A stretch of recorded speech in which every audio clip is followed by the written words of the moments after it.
창원 북면 신도시와 도심의 한 고등학교를 잇는 버스 노선이 오는 10일 폐지를 앞두고 있습니다. 유일한 통학 노선에 학생들의 걱정도 깊어지고 있습니다. 호국 보훈의 달 6월을 맞아 준비한 기획보도 순서입니다. 정부가 국가유공자에게 주는 국가예우가 어떤 상황인지 실상을 살펴봤습니다.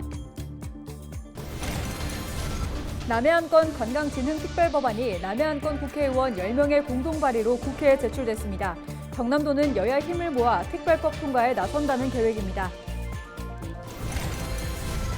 창녕 국도 5호선에서 24톤 탱크로리가 도로에 정차 중인 트레일러와 추돌했습니다. 이 사고로 차량 2대가 모두 불탔고 운전자 1명이 숨졌습니다.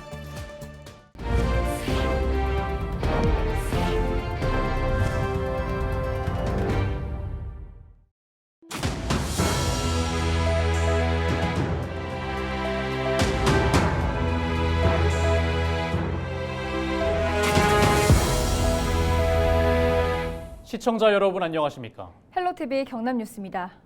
창원 북면 신도시와 도심의 한 고등학교를 잇는 버스 노선이 폐지를 앞두고 있습니다. 평소 이용객이 적고 노선이 중복돼 시내버스 노선 개편 대상에 포함됐기 때문인데요. 하나뿐인 통학 노선이 사라질 위기에 학생들의 걱정도 깊어지고 있습니다. 보도에 표영민 기자입니다. 창원 북면 신도시와 의창구 소계동으로 가는 19번 버스. 북면에서 경상고등학교를 등교하는 유일한 통학 노선입니다.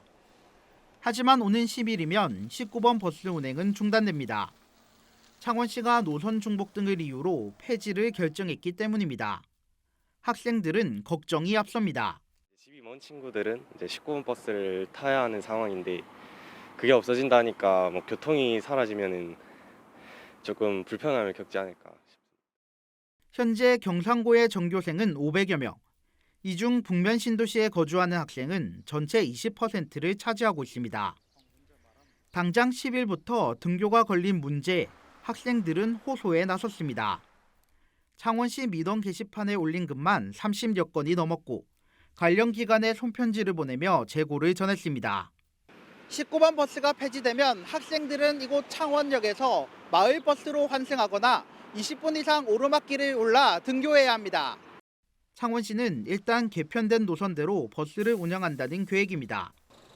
하지만 학생 불편이 제기된 만큼 환승버스 배차 시간 조정이나 다른 좌석버스 노선을 변경해 학교 앞 노선을 추가하는 등의 대안도 들여다보고 있습니다.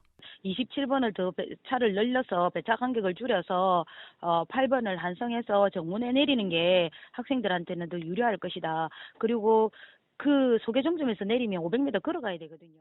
창원시는 이달 중순까지 학교 측과 버스 노선에 대한 논의를 이어갈 방침이지만 당장 다음 주 학생들의 등굣길 불편은 피할 수 없을 것으로 보입니다. 헬로티비 뉴스 표영민입니다. 호국 보훈의 달 6월을 맞아 준비한 기획보도 첫 번째 순서입니다. 1년 중 6월만 되면 정부가 국가유공자를 위한 다양한 혜택을 내놓습니다. 6.25 전쟁이 발발한 지 73년, 6.25 참전 유공자들의 평균 연령은 80, 90대입니다.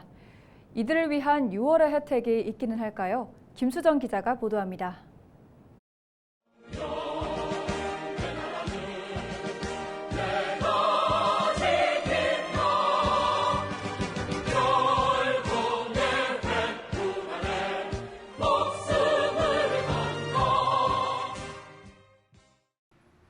국가보훈부가 제68회 현충일과 호국 보훈의 달을 맞아 마련한 국내선 항공기와 열차 특별 할인 혜택. 6.25 참전 유공자들은 6월 한 달 항공편 국내선만 30% 할인받습니다. 열차는 5일부터 7일까지 3일간 무임 승차가 가능한데 6.25 참전 유공자들은 해당되지 않습니다.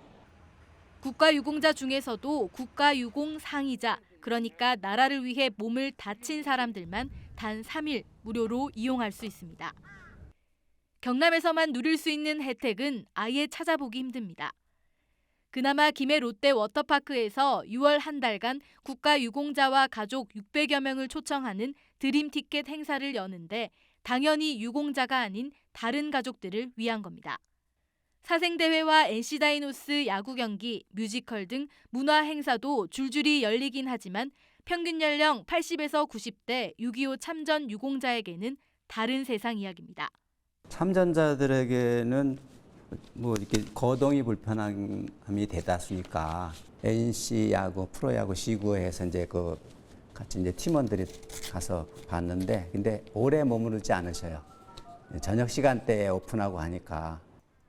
6.25 참전 유공자들에게 피부에 와닿는 6월의 혜택은 전혀 없습니다. 지자체에서 그나마 6월이면 현충일을 기념해 3만 원에서 많게는 5만 원을 주는 것이 전부입니다. 이것도 경남도 내 모든 지자체가 아니라 창원시와 진주시, 함안군 정도입니다. 도에서 이제 우리 위탁병원에 입원해 있는 분들한테 위문금을 드린다든지 우리 국가용자분들한테 또 보훈의 달 맞아가지고 위에 위문금을 드린다든지 이런 거는 있는데 그 외에 뭐 특별하게 어떤 뭐 도내에 있는 뭐를 해드린다 이런 거는 저희가 지금 가지고 있는 건 없어요. 나라를 지키고 나라를 위해 힘쓴 사람들의 공훈에 보답한다는 호국 보훈의 달 6월. 이 숭고한 희생 정신을 존경할 만한 실질적인 혜택이 절실합니다. 헬로티비 뉴스 김수정입니다. 안익태 작곡의 애국가 1935년도쯤 만들어진 것으로 알려져 있죠. 부산 기장에는 조국 독립을 염원하며 1914년에 만들어 부른 애국의 노래가 있습니다. 아쉽게도 가사만 남아있고 어떻게 불렀는지 음은 남아있지 않았는데요. 최근 기장 군민들이 애국의 노래를 재탄생시켰습니다. 무슨 일인지 장보영 기자가 취재했습니다.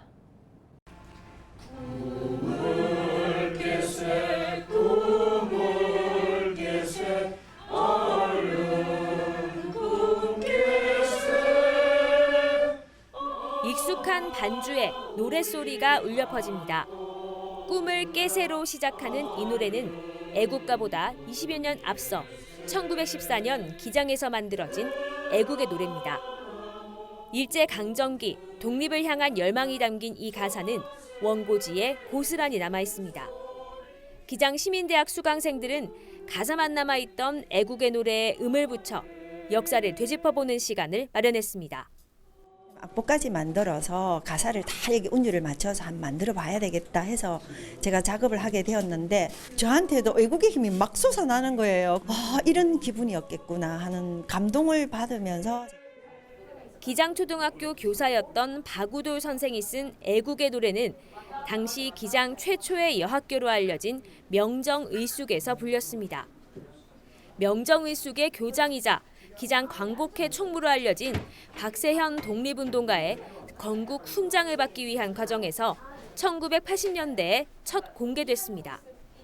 공식적인 애국가가 나오기 전 각 지역에서 다양한 가사와 형식의 애국가가 있었지만 기장의 이 노래는 더욱 특별합니다.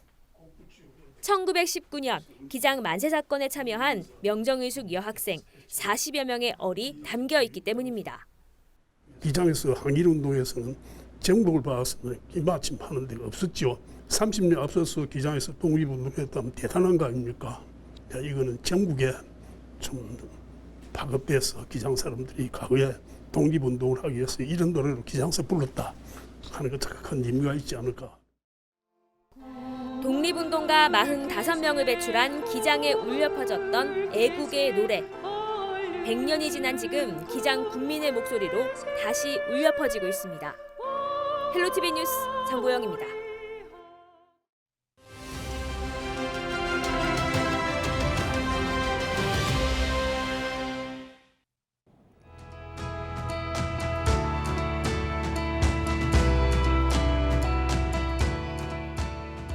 한국이 유엔 안전보장이사회 비상임 이사국으로 선출됐습니다. 한국이 안보리에 재진입한 것은 지난 2013년에서 2014년 이후 11년 만입니다. 비상임 이사국이 됨에 따라 한국은 안보리의 한반도 현안 논의에 보다 적극적으로 목소리를 낼 수 있을 것으로 전망됩니다.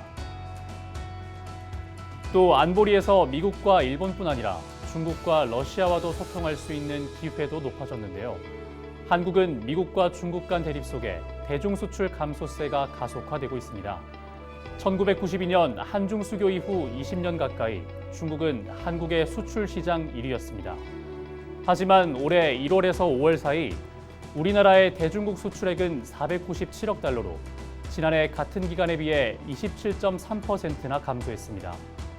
동북아 국제정서에서 갈등과 대립이 심해지면서 무역 비중이 높은 한국이 경제적으로 악영향을 받고 있는 것입니다. 우리가 안보리에 들어간다고 해서 중국이나 러시아가 갑자기 입장을 바꾸지는 않을 것입니다. 그러나 대중무역 적자를 다시 흑자로 바꿀 수 있도록 경제적 협력의 폭을 넓혀나갈 수 있는 방안은 고민해야 합니다. 데일리 브리핑이었습니다.